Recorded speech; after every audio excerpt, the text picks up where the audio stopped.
Salut tout le monde, c'est Antoine. Aujourd'hui, on se retrouve pour une nouvelle vidéo dans laquelle je vais vous parler de la marche contre la vie chère qui a lieu le dimanche 16 octobre à Paris à 14 h, place de la Nation. Alors, cette marche, on en parle un peu depuis quelques heures au moment où je tourne cette vidéo parce que Jean-Luc Mélenchon a fait un tweet qui compare cette marche au 5 octobre 1789. Peut-être certains d'entre vous sont allés chercher depuis ce qui s'est passé le 5 octobre 1789, mais je le dis pour les autres. Une marche des femmes est organisée contre la vie chère. Vous voyez, le mot d'ordre est le même. En réalité, les femmes se déplacent de Paris à Versailles pour aller chercher le roi et pour lui demander du pain. Parce qu'à ce moment-là, à Paris, il y a de l'inflation et le prix du pain est extrêmement élevé. Et dans le même temps, on avait appris dans les jours précédents qu'il y avait eu deux banquets qui avaient eu lieu le 1er et le 3 octobre avec les gardes du roi, un banquet très fastueux et dans lequel il y a une légende qui court, elle n'est pas vraie au final, mais il y a une légende qui court que ces gardes auraient piétiné la cocarde tricolore. Alors il y a une dimension à la fois sociale et une dimension patriotique dans la mobilisation des femmes qui vont chercher le roi à Paris et qui le ramènent, qui vont chercher le roi à Versailles et qui le ramènent à Paris.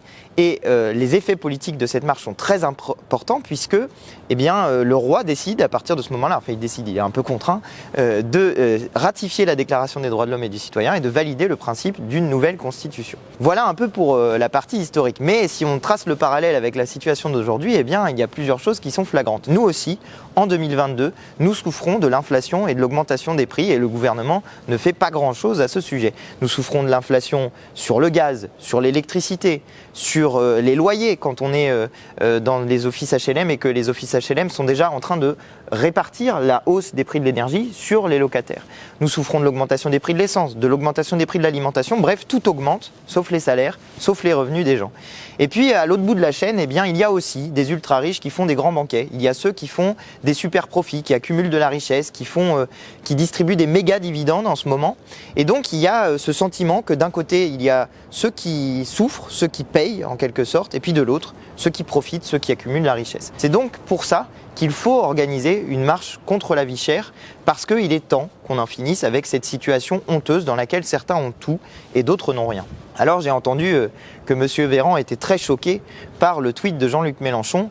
Il dit que ce rappel au 5 octobre, c'est un appel à la violence sociale. Alors, je vous le dis tout net, la violence sociale, elle n'est pas de notre côté. La violence sociale, elle est du côté du capitalisme. Parce que dans notre pays, chaque année, à cause du capitalisme, à cause du régime qui ne partage pas la richesse et qui fait souffrir un certain nombre de personnes au travail, nous avons les chiffres suivants. 2000 personnes meurent dans la rue chaque année. 2000. 1200 personnes meurent du travail chaque année, soit au travail par des accidents professionnels, soit en allant au travail, soit de maladies qui sont liées au travail. Dans notre pays, 14 000 personnes meurent du chômage chaque année et 48 000 personnes meurent à cause de la pollution de l'air dans un temps où nous savons que les ultra-riches utilisent des jets privés sans faire attention à notre planète. Donc il y a vraiment une urgence dans cette mobilisation pour faire entendre la voix du peuple qui souffre et qui n'est pas violent, qui demande juste de la justice sociale et de la justice climatique, j'en parlais à l'instant, sur la question de la pollution et de l'utilisation des jets privés. Voilà pourquoi il faut se mobiliser pour cette marche du 16 octobre prochain. Donc je rappelle le lieu, 14 h, place de la Nation, à Paris, c'est un dimanche, donc vous pouvez y aller sans perte de salaire. Je vous dis juste encore quelques mots sur le sujet.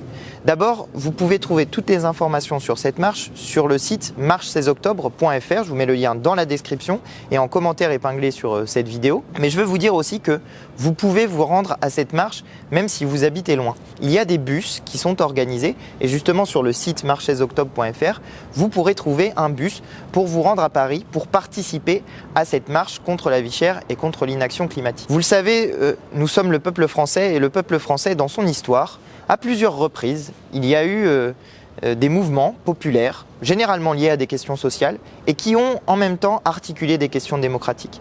Parce que dans notre pays, chaque fois que la question sociale est au centre de la vie des gens, la question démocratique aussi se pose. On se pose la question de savoir pourquoi ceux qui dirigent ne font pas en sorte que la situation s'améliore pour l'ensemble de la population. C'était le cas en fait en 1789, c'était le cas ensuite en 1792 quand on a fait la Première République. Et aujourd'hui encore se pose cette question.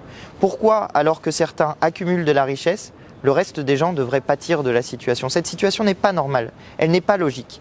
Et nous sommes en droit de demander à notre gouvernement de s'assurer du fait que tout le monde puisse vivre dignement et avoir le droit au bonheur. C'était ça, un des objectifs de la Révolution française. Une autre raison de se mobiliser le dimanche 16 octobre à Paris, c'est aussi l'annonce qui a été faite par le gouvernement de vouloir passer la retraite à 65 ans. Vous le savez, peut-être ou peut-être pas, mais Emmanuel Macron a décidé qu'en janvier de l'année prochaine, janvier 2023, eh bien, il commencerait à faire la réforme des retraites à 65 ans. Si vous voulez vous opposer à cette mesure, il faut se mobiliser dès maintenant. Il ne faudra pas se réveiller en janvier au moment donné où il aura tout préparé. Il faut se réveiller maintenant. Il faut aller dès maintenant dans la rue pour se mobiliser contre cette réforme des retraites à 65 ans. Il faut montrer notre force et notre nombre en se rendant très nombreuses et très nombreux, donc le dimanche 16 octobre à 14h, place de la Nation à Paris. Un dernier mot sur ce gouvernement et sur la forme de mépris qu'il a pour nous.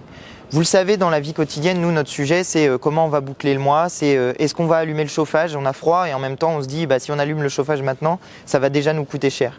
Et le gouvernement, il n'a rien trouvé de mieux à faire que de nous dire qu'il fallait mettre des cols roulés, ce qu'on fait déjà la plupart du temps, ou des pulls un peu chauds pour éviter d'allumer le chauffage, et de nous dire qu'il faut couper le Wi-Fi pour économiser l'énergie. Ok, d'accord, très bon conseil, pourquoi pas? Déjà, on le fait déjà la plupart du temps. Et puis ensuite, il y a quand même cette question du partage de la richesse, j'y reviens, mais il est temps que les ultra-riches partagent la richesse et qu'on fasse en sorte que la vie ne coûte pas cher pour l'ensemble des gens, mais qu'on se répartisse les dépenses et qu'on fasse en sorte donc de partager cette richesse.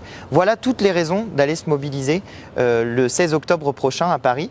Je vous y donne rendez-vous, j'y serai, j'aurai ma petite cocarde et d'ailleurs je vous invite vous aussi, si vous aimez l'héritage révolutionnaire de la France et l'héritage républicain de la France, à mettre cette petite cocarde. C'est un très beau symbole, je vous en dis deux mots maintenant. Pour vous donner envie de fabriquer des petites cocardes, c'est facile, il suffit de mettre un peu de rouge, un peu de blanc, un peu de bleu, avec un tissu, hop, une épingle à nourrice, et c'est bon, vous avez une cocarde.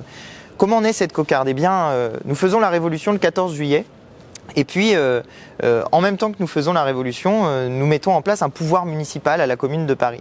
Et 2 jours plus tard, le roi est obligé de se rendre à l'hôtel de ville de Paris pour reconnaître ce nouveau pouvoir municipal. C'est déjà un pas énorme dans la Révolution française.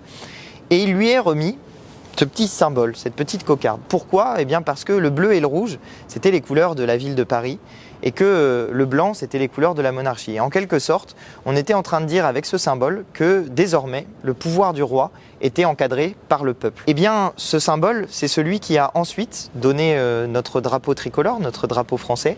C'est donc un symbole patriotique, un symbole révolutionnaire, un symbole républicain au final, même si à ce moment-là il n'a pas ce sens, parce que la République fera du drapeau tricolore son symbole à partir de 1794. République qui inscrivait dans sa constitution le droit au bonheur, et puis aussi cette chose qui va faire hurler sans doute Monsieur Véran, mais après tout, disons-le. Dans cette constitution de la Première République, il y avait une déclaration des droits de l'homme qui allait encore plus loin que celle du 26 août 1789.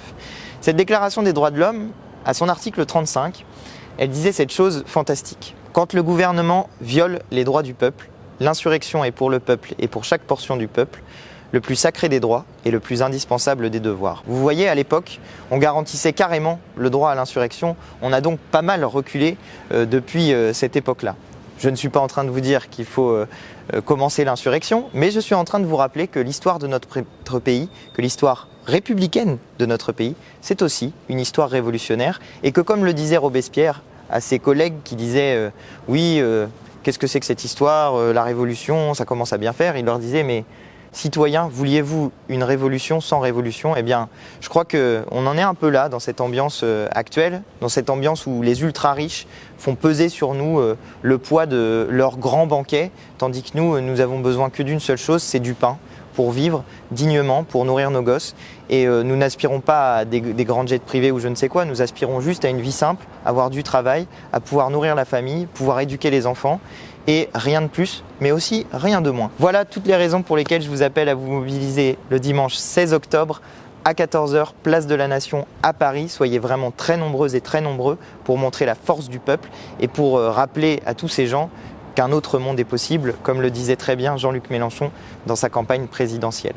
J'espère vous y retrouver, j'aurai ma cocarde, j'aurai mon écharpe tricolore à la ceinture cette fois-ci, puisque après tout, comme nous faisons référence à la Révolution française, autant en reprendre les codes. J'espère vous y voir très nombreuses et très nombreux. Je vous redis le site marche16octobre.fr. Vous avez le lien dans la description et en commentaire épinglé. Et moi, en attendant, je vous dis à très bientôt pour de nouvelles vidéos. N'oubliez pas de vous abonner si celle-ci vous a plu en cliquant sur la petite cloche pour recevoir des notifications. Allez, salut!